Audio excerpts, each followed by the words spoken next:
চায়ের আড্ডাতে হাজবেন্ড বলছে তার নাকি হুট করে খুব বেশি সিঙ্গারা খেতে ইচ্ছে হচ্ছে। আমিও তাই দৌড়ে গেলাম রান্নাঘরে সিঙ্গারা তৈরি করার জন্য। তবে সচরাচর যে সিঙ্গারাগুলো আমরা তৈরি করে থাকি তার থেকে একটু আলাদা সিঙ্গারা তৈরি করব, যার নাম দিয়েছি স্মার্ট সিঙ্গারা।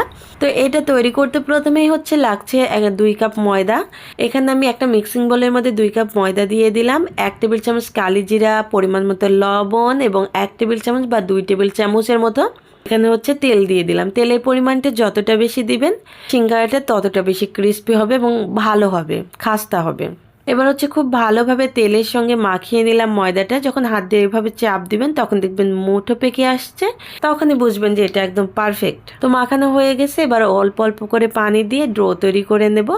আর ডো তৈরি করার ক্ষেত্রে একটা জিনিস অবশ্যই মাথায় রাখবেন, কখনো একবারে বেশি পানি দিতে যাবেন না, সেক্ষেত্রে নরম হয়ে গেলে আবার এক্সট্রা ময়দা নিতে হবে, সেক্ষেত্রে কোনো কিছুরই মাপটা ঠিক থাকে না। তো এরকম পারফেক্ট একটা ডো তৈরি করে নিলাম। এবার ডোটা আমি রেস্টের জন্য রেখে দেবো কয়েক মিনিট, আর উপর দিয়ে সামান্য একটু তেল মাখিয়ে দিব। সেক্ষেত্রে কিন্তু এইটা ড্রাই হবে না, অনেক বেশি সফট হবে। এবার পুর তৈরি করে নেব। তো চুলাতে একটা প্যান বসিয়ে দিয়ে রান্নার যে রেগুলার তেলটা ব্যবহার করি সেটা দিয়ে দিলাম। তেলটা হালকা গরম হয়ে আসলে এটার উপরে আমি পেঁয়াজ এবং কাঁচা মরিচ ছোট করে কুচি করে কেটে দিয়ে দিলাম। এবার রসুন বাটা, অল্প সামান্য আদা বাটা, মানে হাফ চামচ করে দিয়ে খুব ভালোভাবে কষিয়ে নিলাম পেঁয়াজের সঙ্গে।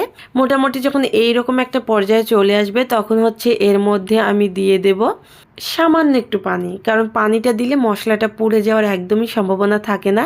এরপরে লবণ দিয়ে দেব, এখানে ধনিয়া গুঁড়া দিয়ে দিচ্ছি, জিরে গুঁড়া দিয়ে দিচ্ছি, তারপর গরম মশলা এবং পরিমাণ মতো হলুদ গুঁড়া। যেহেতু পুরটা অল্প বানাবো তাই মশলাগুলো অল্প করে দিচ্ছি। এবার মশলাগুলো খুব ভালোভাবে কষিয়ে নিয়ে এখানে দিয়ে দেব চিকেনটা আমি ছোট করে কেটে নিয়েছি। আর আজকে আমি চিকেন এবং আলুর পুরটা দিয়ে সিঙ্গারাটা বানাবো। তো চিকেনটা মোটামুটি 2-3 মিনিটের মতো কষিয়ে নেওয়া হয়ে গেলে এর মধ্যে আমি দিয়ে দেব আলুটা দিয়েও আর কয়েক সেকেন্ডের মতো একটু নাড়াচাড়া করে নিয়ে এর মধ্যে হালকা সামান্য একটু পানি দিয়ে ঢাকনা দিয়ে ঢেকে এটা রান্না করে নেব। এটাতে বেশি পানির প্রয়োজন নাই, অল্প সামান্য পানি দিলেই হবে। আর এখানে আমি সামান্য পরিমাণ টমেটো সসটা অ্যাড করব। সেক্ষেত্রে একদম দোকানে যেটা আপনারা সিঙ্গারা কিনে খান সেই স্বাদটা পাবেন, আর বাড়ির স্বাদটা তো পাবেন, মানে দুইটাই পাবেন। তো এটা ঢাকনা দিয়ে ঢেকে আমি রান্না করে নেব। এটা বেশিক্ষণ লাগবে না, অল্প কয়েক মিনিটের মধ্যে রান্না ইনশাল্লাহ হয়ে যাবে।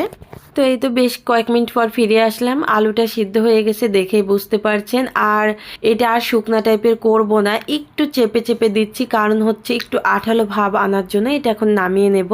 এবার ময়দার ডোয়ের কাছে ফিরে আসলাম। এই যে দেখুন কতটা সফট হয়েছে দেখেই বুঝতে পারছেন। তো এখান থেকে কয়েকটা লেচি কেটে নিয়ে বড় বড় সাইজের রুটি তৈরি করে নেব। তো রুটিটা বেলার আগে একটু ময়দা দিয়ে দিলাম, সেক্ষেত্রে রুটিটা বেলার সময় নিচে লেগে যাবে না।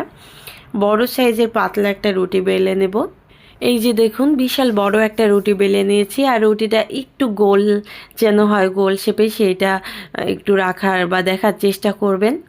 এবার এইভাবে কেটে নিচ্ছি। দেখুন প্রথমে 4 ভাগে কাটলাম, তারপরে এইভাবে কেটে নিলাম, একটু কোনা কোনা টাইপের হয়েছে। এবার সবগুলো উঠিয়ে নিয়ে হাত দিয়ে একটু টেনে সমান করে নিচ্ছি যেখানে মনে হচ্ছে অসমান।